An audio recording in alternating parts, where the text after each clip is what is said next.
सखी। का हो सखी बोला। का बताई अरे का भय बोला हो। आपन विपत तो से बतावत ही। हाँ बोला का विपद बोला। और नथिया टूटी गईल सखी रहती झाके झोर में।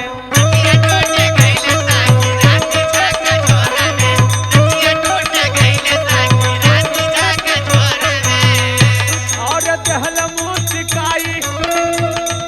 देहले मुचिकाई कामर भारी के वो कोरा में। नथिया टूटी गईल सखी रहती झाके झोर में।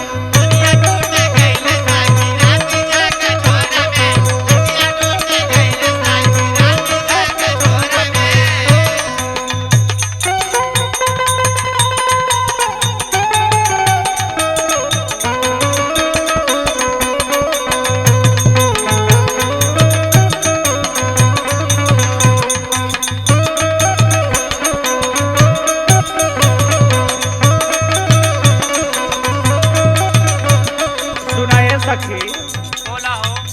का बताई कबहू ऊपर कबहू नीचे मारेला उ साट हो।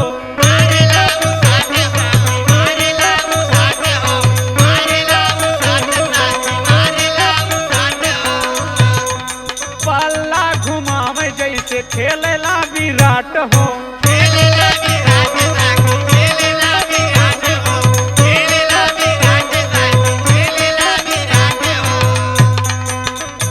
अरे की कपई लगा के छोड़ दे हले बभोरा में। नदिया टूट गई साथी राती झाके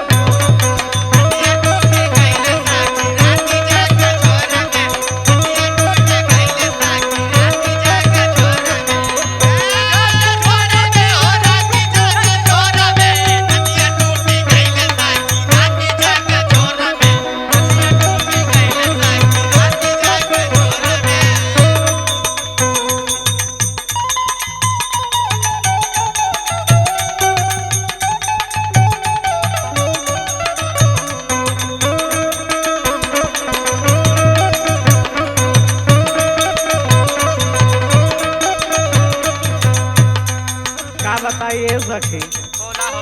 ऐसा हमार देह रहल सुना। सुनावा। अरे सोना यस बदान मोरा कई देहला माटी।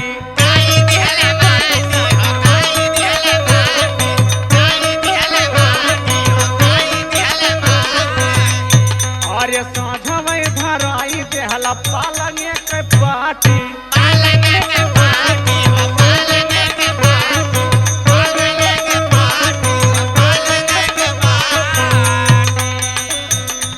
रतिया बीती जाले साथी मधुकर के निहोरा में।